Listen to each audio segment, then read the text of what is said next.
온유하우스에서 전하는 내면 세계의 질서와 영적 성장 20일 묵상 19일차 묵상을 시작하겠습니다. 어느덧 이 묵상이 오늘과 내일 이틀 남겨두고 있습니다. 남은 이틀 동안 이 묵상을 통해 나의 내면의 질서를 세워가는 은혜가 있길 바랍니다. 오늘 묵상의 제목은 내면의 질서를 세우기 위한 기도 훈련입니다. 오늘의 말씀을 읽겠습니다. 야고보서 5장 13절에서 14절입니다. 너희 중에 고난당하는 자가 있느냐? 그는 기도할 것이요. 즐거워하는 자가 있느냐? 그는 찬송할지니라. 너희 중에 병든 자가 있느냐? 그는 교회의 장로들을 청할 것이요. 그들은 주의 이름으로 기름을 바르며 그를 위하여 기도할지니라. 아멘. 오늘의 묵상입니다. 90년 전에 출간한 믿음에 관한 통찰을 담고 있는 한 소책자에서 브리지트 허먼이라는 유럽의 한 그리스도인은 다음과 같이 썼다. 위대한 신앙인의 생애를 읽다 보면 그들이 상당히 효율적으로 일한 동시에 여가를 충분히 누렸던 사람들이었다는 사실에 크게 놀라게 된다. 그들은 서두른 적이 없었고 일을 그다지 많이 하지도 않았으며 그렇다고 아주 놀랄만하거나 대단히 중요한 일을 한 것도 아니었다. 또한 자신의 영향력에 대해서도 그다지 연연해하지 않았다. 그러나 그들은 늘 정곡을 찔렀는데 그들 삶의 모든 면면이 그것을 말해준다. 가장 단순한 행동조차도 뚜렷한 차별성이 있었고 예술가다운 정교함이 깃들어 있었다. 그 이유를 찾기는 어렵지 않다. 그들의 그리스도인다움은 가장 사소한 행동조차 하나님께 의뢰하는 습관에 있었다. 그들은 하나님 안에 살았고 하나님을 향한 순수한 사랑의 동기에서 행동했다. 그들은 타인의 평판에 얽매이지 않는 만큼 자존심으로부터도 자유로웠다. 모든 것을 살피시는 분도 하나님이시고 상을 주시는 분도 하나님이시다. 그 밖에 무엇이 더 필요했겠는가? 그들은 하나님을 소유했고 하나님 안에 있는 자신을 소유했다. 그래서 그 온유하고 조용한 사람들이 지닌 빼앗을 수 없는 위엄은 그토록 겸허한 인품으로 그토록 위대한 영향력을 미칠 수 있었던 것이다. 내면 세계의 정원에서 하나님과의 교제를 풍성하게 하는 다섯 번째 방법은 예배와 중보 기도다. 이것이 바로 브리지트 허먼이 위대한 신앙인의 특징이라고 말한 것이다. 그들의 그리스도인다움은 가장 사소한 행동조차 하나님께 의뢰하는 습관에 있었다. 토마스 켈리는 내면의 기도가 잠자리에 들기 전 마지막 행동이 되고 잠에서 깰 때 첫 행동이 되도록 하라. 그러면 머지않아 로렌스 수사와 같이 성령의 폭풍을 지닌 사람은 자는 중에도 앞으로 전진한다는 사실을 깨닫게 될 것이다 라고 썼다. 우리는 대부분 이런 체험을 해본 적이 없다. 매일의 기도 훈련은 그리스도를 따르는 이들이 가장 하기 어려운 것 중 하나다. 이를테면 결혼한 남자들은 아내와 함께 기도하는 것이 매우 어렵다는 말에 수긍할 것이다. 왜 그런가? 사실 뚜렷한 이유가 있는 것은 아니다. 때때로 목사들이 솔직한 자기 모습을 토로하면서 기도 생활을 잘하는 것이 얼마나 어려운지를 말하곤 한다. 아울러 그 이유를 설명하는 것도 어려워한다. 그리스도를 따르는 많은 이들을 신방하면서 느끼는 것은 예배와 중보 기도야말로 가장 어려운 영적 싸움이라는 사실이다. 기도가 중요하다는 것을 누구도 부인하지 않지만 자신의 기도 생활이 향상되고 있다고 믿는 사람은 드물다. 그토록 많은 사람의 내면 세계가 무질서한 상태에 있는 주요 원인이 여기에 있다. 우리 대부분이 스탠리 존스처럼 외부의 버팀목은 필요 없다고 자신 있게 말하기 힘든 까닭도 바로 여기에 있다. 아멘. 오늘의 묵상 해석입니다. 우리는 한 달 동안 고든 맥도날드의 내면 세계의 질서와 영적 성장이라는 책을 묵상했습니다. 그리고 이번 주 마지막 묵상에서는 내면의 정원을 가꾸는 부분에 대해서 묵상하고 있습니다. 내면에서 정원이 잘 가꾸어져야 그곳에서 주님과 함께 거닐 수 있고 주님과 동행하는 삶을 살 수가 있습니다. 저자는 그러기 위해서 먼저 세상의 소음으로부터 구별하여 하나님의 음성을 듣는 시간을 가지라고 이야기합니다. 또한 찬송과 일기 쓰기, 말씀 묵상으로 내면의 정원을 가꾸라고 권면합니다.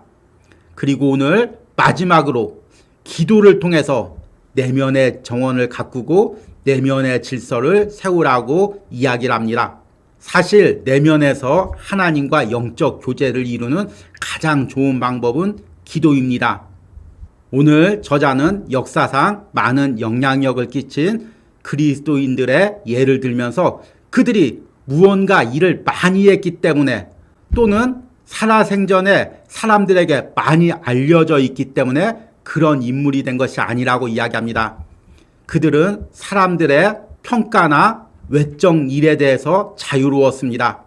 그럼에도 그들은 내적으로 하나님과 교제하고 작은 일을 하면서도 하나님의 뜻을 묻고 전적으로 하나님을 의지하며 하나님 안에서 일을 했습니다.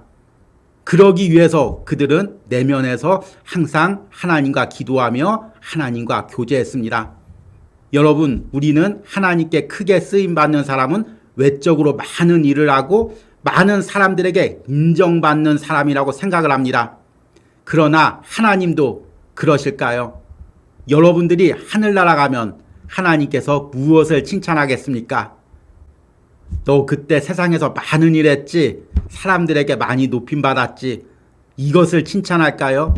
아니면 그때 외적인 풍랑과 어려움 가운데서도 나와 친밀하게 교제했지, 그때 너의 기도를 내가 들었지, 그때 내가 너에게 해준 이야기들 너의 마음속에 하나하나 새겨졌었지, 그 부분을 이야기할까요? 여러분, 우리는 외적으로 많은 일을 하는 것이 중요한 것이 아니라 작은 일을 하더라도 기도하면서 하나님의 교제 가운데 하나님의 뜻대로 하나님을 기쁘시게 일하는 것이 중요합니다. 그러기 위해서는 우리가 항상 영적으로 깨어서 내면에서 하나님과 기도로 교제를 해야 됩니다. 오늘 읽지는 않았지만 이 책에서 저자는 현대인들이 기도하기 어려워하는 3가지 이유를 제시합니다. 첫 번째는 기도 자체가 부자연스러운 행위이기 때문입니다. 여러분, 사실 우리가 기도하기를 어려워하는 것은 당연한 것입니다. 왜냐하면 아담과 하와가 타락하면서 우리의 육체도 타락했지만 가장 많이 타락한 것이 영이 타락했습니다. 우리의 영은 하나님과 교제하는 장소입니다. 그런데 이 부분이 죽었다가 성령을 통해서 다시 살아났습니다. 그래서 우리는 영혼에서 하나님과 교제하는 것이 어색합니다. 그동안 안 해왔던 것입니다. 생소한 것입니다. 낯선 것입니다. 생소하거나 낯선 것은 누구에게나 어색하고 힘듭니다.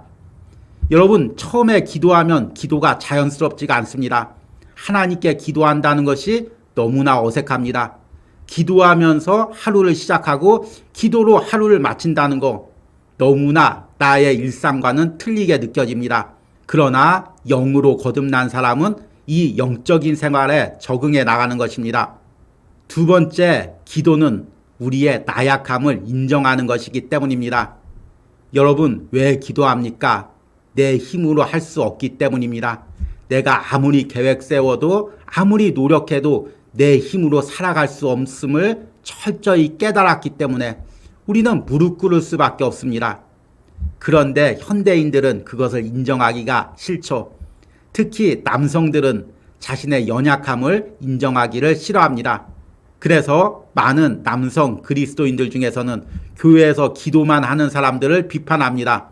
기도만 해서 뭐가 돼? 내가 직접 일해야지. 이렇게 생각합니다. 그러나 기도는 왜 합니까? 내 힘으로 할 수 없음을 인정하기 때문에 기도하는 것입니다. 내가 하는 모든 일에 먼저 하나님의 도우심이 있어야 함을 철저히 깨달았기 때문에 기도하는 것입니다.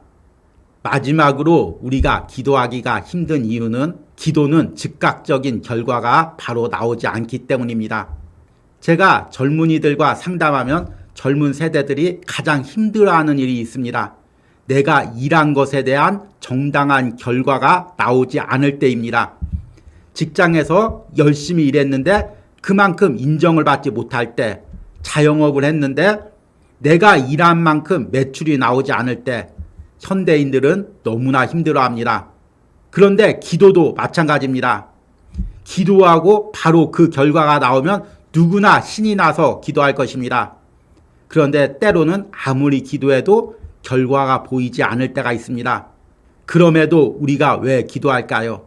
기도는 바로 결과를 얻기 전에 먼저 하나님과의 영적 교제이기 때문입니다. 살아 숨쉬는 그리스도인들의 당연한 의무이기 때문입니다. 기도 자체로 하나님이 그 시간을 받으시기 때문입니다. 그리고 내가 기도한 모든 것들은 언젠가 하나님의 시간에 하나님의 뜻대로 이루어질 것을 확신하기 때문입니다. 여러분, 기도하다가 왜 지치셨습니까? 기도하다가 왜 낙심하셨습니까? 기도하다가 왜 중단하셨습니까? 고요한 시간을 정해서 하나님과 내면에서 친밀한 기도를 드리시는 은혜가 있기를 축복합니다. 오늘의 적용과 기도입니다. 내가 기도를 하다가 기도대로 이루어지지 않아 낙심했던 부분은 무엇입니까? 내가 지금 기도의 시간을 소중히 여기려는데 가장 방해가 되는 외적, 내적인 이유는 무엇입니까? 내가 기도를 통해 내면에서 하나님과 영적 교제를 누리는 것이 가장 소중한 시간임을 깨닫고 매일 이 시간을 누리기를 기도하시기 바랍니다. 우리 함께 기도하겠습니다. 너희 중에 고난당하는 자가 있느냐? 그는 기도할 것이요. 즐거워하는 자가 있느냐? 그는 찬송할지니라. 주님, 우리가 기도를 통해 내면에서 주님과 영적 교제를 누리는 것보다 더 소중한 일이 없음을 오늘 묵상을 통해 깨닫습니다. 그동안 내가 바쁜 외적인 일에 쫓겨다니느라 기도를 소홀히 했다면, 기도하는 것을 중요시 여기지 않았다면 이번 묵상을 통해서 기도를 통해 내면의 정원을 가꾸는 것이 무엇보다도 중요한 것임을 깨닫게 하여 주시옵소서. 이런 은혜를 이 묵상에 동참한 모든 심령들이 그 내면 안에서 누리기를 축복합니다. 예수님의 이름으로 기도했습니다. 아멘.